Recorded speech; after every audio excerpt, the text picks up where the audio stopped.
ছোট ডালিয়াকে বড় করে কি করে তুললাম সে সম্পর্কিত বিস্তারিত আপনারা আমাদের এই ভিডিওতে জানবেন এবং এত ফুল কিভাবে আনলাম।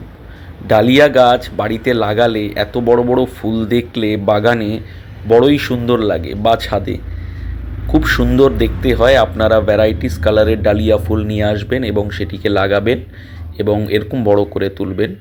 সুন্দর সুন্দর ফুল হবে বিভিন্ন রঙের।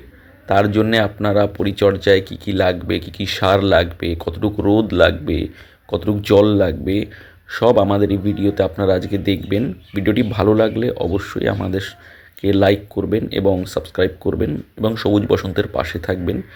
আপনারা এরকম নানান রকমের ভিডিও দেখতে পারবেন আমাদের চ্যানেলে গেলে। তাই আপনাদেরকে অনুরোধ, আমাদের চ্যানেলটিকে অবশ্যই সাবস্ক্রাইব করুন এবং ভিডিওটি সম্পূর্ণ দেখুন, তাহলেই ভালো লাগবে। চলুন ভিডিওটি আমরা দেখি, এবার ভালো লাগবে। নমস্কার বন্ধুরা, সবুজ বসন্ত গাছের চ্যানেলে আপনাদের সকলকে স্বাগত।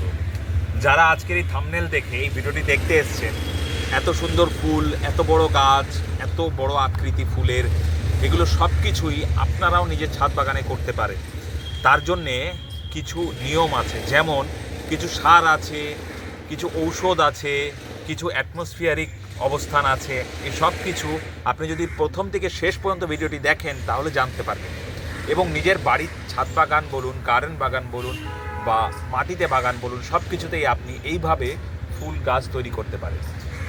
তো আজকের ভিডিওটি শুরু করার আগে আপনাদের অনুরোধ রাখি, আমাদের চ্যানেল সবুজ বসন্তকে সাবস্ক্রাইব করে রাখুন, পাশে থাকা বেল আইকন বাটনটি প্রেস করুন, তাহলে যখনই ইউটিউবে আমরা ভিডিও আপলোড করবো আপনাদের কাছে সেটি নোটিফিকেশন আকারে পৌঁছে যাবে। চলুন আজকের ভিডিওটি শুরু করা যাক। আমার পাশে আপনারা দেখতে পাচ্ছেন আমি ছাদ বাগানে এসেছি। ডালিয়া গাছ দেখুন টবের মধ্যে রয়েছে এবং আমি বসে আছি, তাও এর উচ্চতা দেখুন কত উপরে। এত ছোটোর থেকে এত বড় পর্যন্ত করা এক দুই দিনের ব্যাপার না, এবং এর পিছনে প্রচুর পরিশ্রম আছে, কিছু নিয়ম আছে, সেগুলো মানলে তবেই এত সুন্দর গাছ হবে। এবং প্রত্যেকটি ডালে দেখুন আপনারা কুড়িতে ভরে গেছে, কুড়ির কোনো অভাব হবে না। গাছে ফুল কাটবেন, আবার ফুল ফুটবে, ফুল কাটবেন, ফুল ফুটবে। এটি এখন ধরে নিন জানুয়ারির মিড থেকে এই গাছে ফুল ধরা আরম্ভ হয় এবং ফেব্রুয়ারি, মার্চ, এপ্রিলের ফার্স্ট এবং সেকেন্ড উইক পর্যন্ত আপনারা এই ডালিয়া গাছে ফুল পাবেন এবং অনর্গল পাবেন।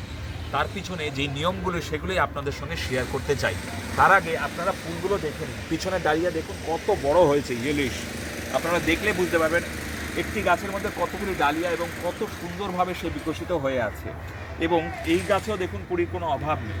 পাশের ডালিয়া দেখুন, আমার পিছনে দেখুন, আমার সাইডে দেখুন, সব জায়গায় ডালিয়া গাছে ভরে গেছে। এবার আপনারা দেখতে পাচ্ছেন যে এই ডালিয়া গাছ এতটুকু করার জন্যে আমরা টবের মধ্যে এই ডালিয়া গাছ করেছি। কিন্তু আপনাদের বলি, যখন এই ডালিয়া গাছ কিনে আনি তখন এরকম বড় ডালিয়া গাছ ছিল না। আমরা নার্সারি থেকে থাম পটে ডালিয়া গাছ কিনে এনেছিলাম। থাম পটে বলতে মাত্র 2 থেকে 2.5 ইঞ্চি বা 1.5 ইঞ্চি এরকম হাইট ছিল গাছগুলি, এবং একটা বুড়ো আঙ্গুলের সমান, ছোট্ট বুড়ো আঙ্গুলের অর্ধেক সমান টপ ছিল। তো সেই গাছকে আজকের এই গাছ পর্যন্ত তৈরি করা অনেক দুঃসাধ্য এবং অনেক পরিশ্রম। সেই পরিশ্রমেরই গল্প আপনাদের সঙ্গে করব।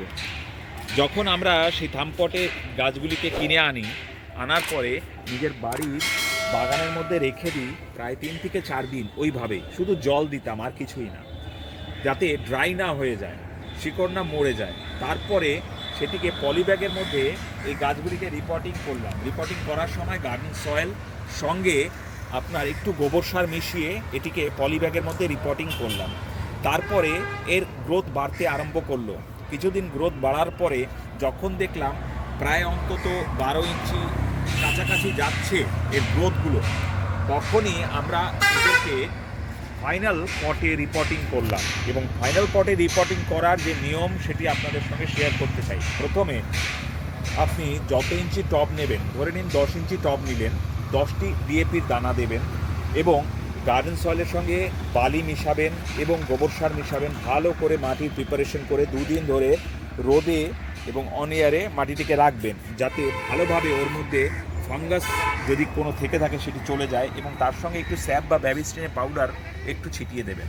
ভালো করে মিশ্রণটি তৈরি করবেন। তারপরে টবে এটিকে রিপোর্টিং করবেন। আমরা ওই প্রক্রিয়ায় রিপোর্টিং করেছি। করার পরে কয়েকদিন যাওয়ার পরে যখন দেখলাম যে এরা বৃদ্ধি হওয়া আরম্ভ হয়েছে তখন এর মধ্যে ট্রাকশন দিলাম। এই দেখুন আপনারা ট্রাকশন দেখতে পাবেন। প্রত্যেকটি ডালিয়া গাছ ট্রাকশন চায়। যদি আপনি ট্রাকশন না দেন তাহলে আপনার গাছ কিন্তু ভালো ফুল দেবে না এবং ব্রাঞ্চ বাড়াবে না। এটা প্রথম শর্ত। কারণ গাছ ফুল তখনই বড় করবে, তখনই তার ফুলে সৌন্দর্য বৃদ্ধি করবে এবং ফুলে আধিক্য আনবে যখন সে জানবে যে তার গাছ হেলে দুলে পড়ে যাবে না হাওয়া। তখনই সে সম্পূর্ণ পরিমাণে নিজের ফুল এবং কুড়ির বিকাশ দিতেই থাকবে আপনাকে। তাই এভাবে ট্রাকশন দিয়েছি প্রথম দিকে। তারপর গাছ যখনই বাড়তে আরম্ভ হচ্ছে ট্রাকশনের বাঁধন আরও দিতে আরম্ভ করেছি, যাতে গাছটি স্টেবল থাকে, হাওয়াতে না দুলে যায়, তাহলে ওর শিকড়ে এফেক্ট হবে না। এইবার আপনাদেরকে বলি, এর মধ্যে কিছু ঔষধ প্রয়োগ করতে হয়। যেহেতু সিজনাল ফুল গাছ তাই আপনি অনায়াসে এর মধ্যে পটাশ প্রয়োগ করতে পারেন। গোড়া থেকে 2 থেকে 2.5 ইঞ্চি গ্যাপ রেখে দিয়ে আপনি সপ্তাহে 2 বার করে পটাশ প্রয়োগ করুন এবং পটাশ দেওয়ার পরে মাটিটি আবার ওই টবের মাটিটি কুড়িয়ে নিয়ে পটাশ দিয়ে তার মধ্যে আবার মাটি দিয়ে আপনি জল দিয়ে দিন, পর্যাপ্ত পরিমাণে জল দিয়ে দিন, তাহলে আপনার গাছে সম্পূর্ণ পরিমাণে সেই সারটি যাবে। তার সঙ্গে আমরা লিপসা চ্যালেঞ্জ গোল্ডটি প্রয়োগ করি। সেই লিপসা চ্যালেঞ্জ গোল্ডটি আমি আপনাদেরকে লিঙ্কে দেখিয়ে দেবো। এছাড়াও ওটা নিয়ে আমাদের ভিডিও আছে। সেই লিপসা চ্যালেঞ্জ গোল্ড পাউডারটিও ওই গোড়া থেকে 2 থেকে 2.5 ইঞ্চি ছেড়ে দিয়ে আপনারা প্রয়োগ করে তারপরে জল দিয়ে দিতে পারেন। এই যে সাদা সাদা এগুলো দেখছেন ওই পাউডারই আমরা দেওয়া রয়েছে এবং জল দেওয়া রয়েছে ওই এই অংশ। এছাড়া আমরা সর্ষের খোল দিই, সপ্তাহে 2 থেকে 3 বার আপনি সর্ষের খোল দিতে পারেন গাছের মধ্যে। ডালিয়া গাছে প্রথমে প্রধান শর্তই হচ্ছে গিয়ে তার মাটিকে ড্রাই রাখা চলবে না, মাটিকে সবসময় ওয়েট বা সিক্ত রাখতে হবে এবং গাছ এভরিডে জল দেবেন। ডালিয়া গাছে সে আপনি সর্ষের খোল দিন, যেই দিন দিচ্ছেন সেই দিন আর জল দেওয়ার দরকার নেই, সর্ষের খোলই দিয়েছেন, বা কোনো রকম রাসায়নিক সার দিয়ে তার মধ্যে জল দিয়েছেন সেই দিন আর এমনি জল দেওয়ার দরকার নেই। কিন্তু গোড়াকে শুকনো রাখবেন না, তাহলে গাছে ক্ষতি হবে। দ্বিতীয়ত, এইখানে দেখতে পাচ্ছেন আপনারা এই যে আমরা নিচেদের থেকে সব পাতাগুলিকে কেটে দিয়েছি, যাতে সম্পূর্ণ এনার্জি গাছ নিজের ফুলের মধ্যে দেয় এবং নিজের বৃদ্ধিতে এবং কুড়ি আনতে সহযোগিতা করে। তাই জন্যে এক্সেসিভ পাতাগুলোকে কেটেছি। তার 2টি কারণ। একটি আপনাদেরকে বললাম যে গাছের কুড়িকে যাতে এনার্জি দিতে পারে এবং নতুন কুড়ি তৈরি করতে পারে, নতুন ব্রাঞ্চেস তৈরি করতে পারে। তার সঙ্গে সঙ্গে আরেকটি বলি, যখন অধিক পাতা থাকবে তখন গোড়াটি আলো যাবে না, বাতাস যাবে না, তখন এখানে কি হবে, এই মাটির মধ্যে বিভিন্ন ফাঙ্গাসের আক্রমণ হবে এবং সেই ফাঙ্গাস আপনার গাছের ব্রাঞ্চের মধ্যেও ট্রাঙ্কের মধ্যেও আক্রমণ করবে। তার ফলে আপনার গাছ ক্ষতিগ্রস্ত হবে। এবার বলি, এই যে সার প্রয়োগ করেছি আমরা সবই আপনাদের সঙ্গে আলোচনা করলাম, কিভাবে প্রয়োগ করবেন তাও বললাম। আরেকটি কথা, ডাইরেক্ট সানলাইটে রাখবেন, ওপেন এয়ারে রাখবেন, মাথার উপরে যাতে কোনো ছাদ না থাকে এবং ডাইরেক্ট সানলাইট যাতে এর মধ্যে ডাইরেক্ট পড়ে।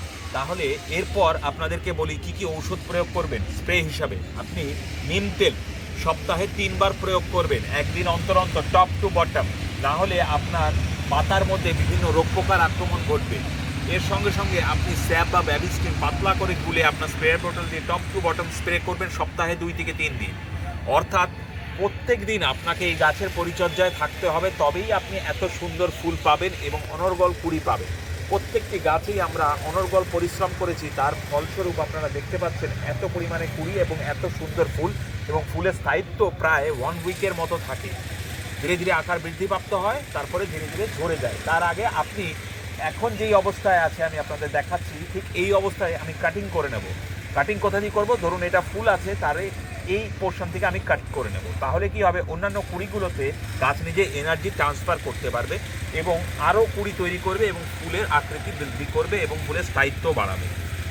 এবার আপনাদেরকে বলি, এর সঙ্গে সঙ্গে আপনারা খেয়াল রাখবেন যাতে গাছটি সতেজ থাকে। এবার সতেজ থাকার জন্য কি, আপনি যখন বাঁধন দিয়েছেন, বাঁধনটি যাতে এত শক্ত না হয় যে ওর ট্রাঙ্কে ক্ষতি করে, এবং যখন বাঁধবেন তখন খুব লাইটলি গাছের ট্রাঙ্কগুলোকে ধরবেন, ডালগুলোকে ধরবেন, যাতে প্রেশার না পড়ে ওর মধ্যে।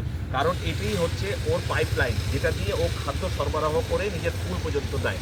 পাইপলাইনে যাতে কোনো ক্ষতি না হয়, এই কটি নিয়ম মানুন। বিশ্বাস করুন, আপনার ছাদ বাগানেও আপনারাও এত সুন্দর ডালিয়া ফুটাতে পারবেন। আমরা অনেক পরিশ্রম করে ডালিয়া করেছি, সম্পূর্ণ রহস্য আপনাদের সামনে উদ্ধারণ করলাম, যাতে আপনারা নিজের ছাদ বাগানে এত সুন্দর ডালিয়া গাছ থেকে এত সুন্দর ফুল আনতে পারেন। এবার ডালিয়া গাছে বিভিন্ন প্রকার কালার হয়, আপনি নার্সারিতে গিয়ে বলবেন কোন কোন কালার আপনার পছন্দ, বা তাদের ইচ্ছা মতো একটা কালার দিতে বলবেন বিভিন্ন আলাদা আলাদা, তাহলে আপনার ছাদ বাগানটা আরও সুন্দরভাবে সেজে উঠবে। এখানে আপনারা দেখতে পাচ্ছেন আমরা আলাদা আলাদা কালার চুজ করেছি এবং তাদেরকে বলেছি বলে তারা দিয়েছে। এইভাবে আপনি নিজের গাছের পরিচর্যা করুন, আশা করি আপনার ছাদ বাগানও এরকম সুন্দর ফুল গাছে ভরে উঠবে। আজকে সম্পূর্ণ ভিডিও দেখার জন্য আপনাদের সকলকে অসংখ্য ধন্যবাদ। আমাদের চ্যানেল সবুজ বসন্তকে সাবস্ক্রাইব করার সঙ্গে সঙ্গে পাশে রাখুন, যাতে যখনই আমরা ভিডিও আপলোড করবো আপনাদের কাছে সেটি নোটিফিকেশন আকারে পৌঁছে যায়। আজকের জন্য এই পর্যন্ত, আপনাদের সকলকে অসংখ্য ধন্যবাদ সম্পূর্ণ ভিডিও দেখার জন্য। নমস্কার।